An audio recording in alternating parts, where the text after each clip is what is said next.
Welcome to Mostly True Stories with Dr. Juan Harrison, a series of feel-good, faith-based short stories from a Texan's perspective. Now here's Dr. Juan Harrison with today's story. Please enjoy. I was talking with my son in California the other day about how to approach a problem as a small business owner. I told him how some big hospital bill when he was a baby led me to start a side business to pay off the bill, as his mother had to give up her job to stay home with him.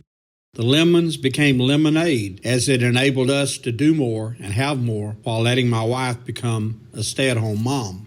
Second chapter happened when friends asked my wife to keep their kids during the day since she was already at home. Thus began a daycare complete with house renovations to accommodate. It grew, and it followed us to a larger house where we started over again with more renovation. It lasted until the boys were in school, and I had lined my wife up with a schedule and advisor in the education department over at old East Texas State University, now Texas A&M Commerce.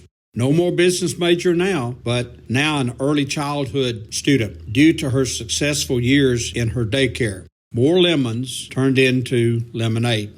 I reminded my son of a challenge we faced after we decided to build a larger house. Things were fine as we wrapped up construction, only to have one more round of bills when we thought we were basically done. For a young couple already up to our gills in obligations, it was a tough pill to swallow.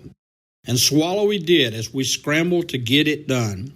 Lessons learned. We made it through the fire of inexperience and survived.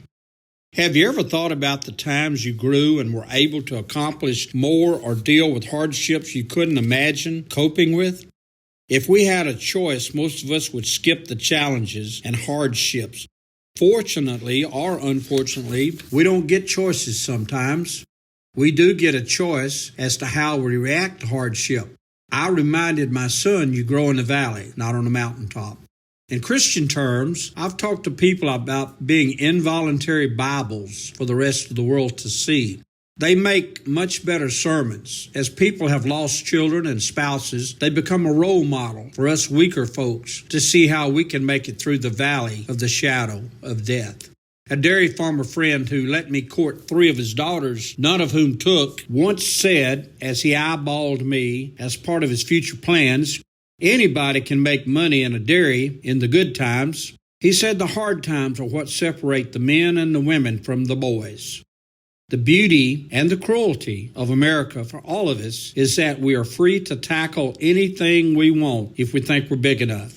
Sometimes we win, sometimes we lose. Let's pray we don't ever lose the opportunity to choose in the good old U.S. of A. This is Dr. Juan Harrison, and this has been a selection from my series, The Mostly True Stories of Dr. Juan Harrison. Find me on Facebook and my books on Amazon.com.